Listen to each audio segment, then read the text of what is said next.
हमारे साथ इसी मुद्दे पर चर्चा करने के लिए शशिकांत जी हैं, पूर्व डीजीपी हैं पंजाब पुलिस के।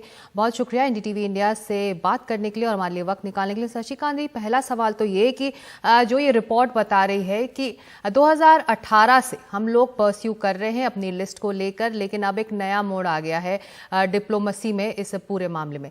ऐसे में ये जो चरमपंथी हैं, जो आतंकवादी हैं, जो यहाँ से भागे हैं और कनाडा को अपना सेफ हेवन बनाया हुआ है, वो निकले कैसे यहाँ की सुरक्षा एजेंसियों के हाथों से? सबसे जहां से निकलने का तरीका तो जैसे पता है आपको, फेक डॉक्यूमेंट्स।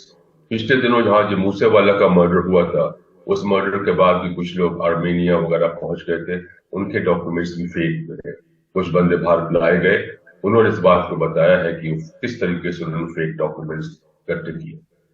सब इसके कहते हुए, इसके चलते हुए पहला सवाल तो ये होता है कि हमारी एजेंसीज जो है उनको देखना पड़ेगा ऐसे व्यक्ति भारत में या जो फेक डॉक्यूमेंट्स बनाते हैं उनके खिलाफ एक्शन लेना चाहिए। और दूसरा इसके साथ आता है, जैसे आपने बिल्कुल सही बताया, नेपाल के रास्ते से बहुत से लोग जो हैं नेपाल के हैं। नेपाल के अलावा और जो मेन रास्ते राउट्स जो नजर आते हैं वो है through Thailand and through Malaysia. Pakistan से भी जाना इतना अभी आसान नहीं है भारत से, वहां पे काफी रेस्ट्रिक्शंस हैं, इसलिए ये प्रोमिनेंट रूट खड़े हो जाते हैं via Nepal, via Kathmandu, Bangkok, Malaysia etcetera. Ji Shashikant ji, इस वक्त जब वो वहाँ हैं, एक दूसरे देश में हैं और एक तरह से डिप्लोमेटिक स्टैंड ऑफ हुआ है, तो ऐसे में सबसे बड़ी चुनौती तो यही है कि उनको वापस देश लाया जाए कैसे, और जो उनको वहाँ पर सुरक्षा मिली हुई है तो वो एक चैलेंज एक अलग स्तर पर है। लेकिन ये बताइए कि वो जो मोर्चे यूज करते हैं, सोशल मीडिया के थ्रू अपना प्रोपेगेंडा बढ़ाते हैं, और उसको एक तरह से कंट्रोल करने की जरूरत होगी, और एक्शन आप कह रहे हैं, आप मानते हैं कि कनाडा से ही शुरू होगा?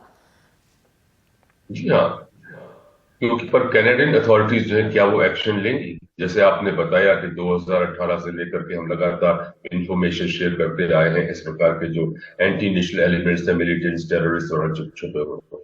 इसके अलावा पंजाब और हरियाणा हाई कोर्ट के थ्रू वाया MEA ये भी उनके पास गया है कि 13 और बंदों की लिस्ट गई थी जो कि भारत में ड्रग का संचालन कर, उस पर भी उनका कोई एक्शन नहीं हुआ है।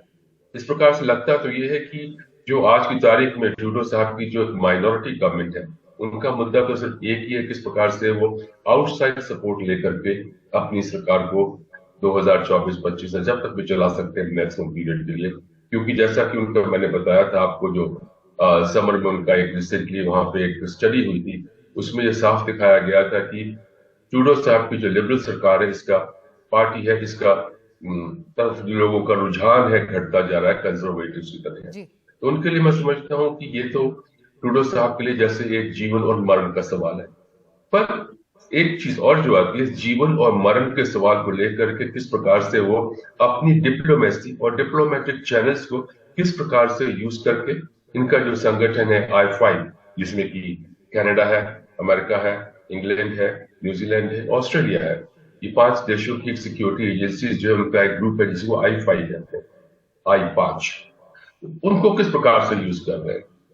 और जहां तक भारत कह रहा है, जब मैं बख्शी साहब का एक प्रेस इंटरव्यू सुन रहा था, प्रेस ब्रीफिंग सुन रहा था कि आप प्रूफ क्यों नहीं दे रहे, सवाल सिर्फ इतना है कि आज की तारीख में ट्रूडो साहब कहते हैं कि क्रेडिबल एलिगेशन है। हम ये कहते हैं क्रेडिबल एलिगेशन से आप क्रेडिबल प्रूफ तो ला दो। आपने एक्शन नहीं लेते हो, और भारत सरकार जो है डेमोक्रेटिक गवर्नमेंट है और इस प्रकार की चीजें जो है अपनी धरती से नहीं चलने देते हैं। बिल्कुल। तो ये इसका एक और पहलू भी ये है कि जो एक्सट्रीमिस्ट हैं जो वहाँ पर अब हैं, जो गैंगस्टर्स हैं, जो एक तरह से चरमपंथी हैं, वो फाइनेंशियली भी बहुत मजबूत हैं।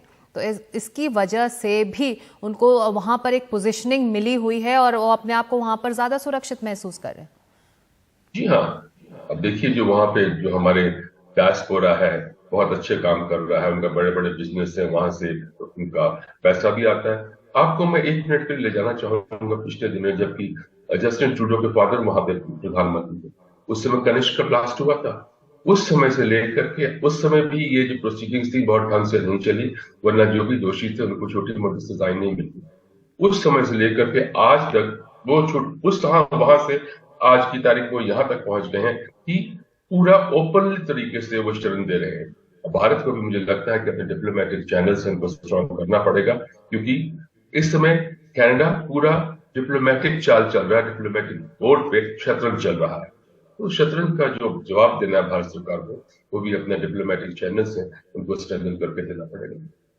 बिल्कुल, बहुत शुक्रिया इस पूरे मुद्दे को समझाने के लिए शशिकांत जी, पूर्व डीजीपी पंजाब के, जो कह रहे हैं कि डिप्लोमेटिक चैनल्स के जरिए ही अब ये पूरा मामला सुलझेगा, जो एक तरह से ये स्टैंड ऑफ भारत और कनाडा के बीच इस वक्त सामने है।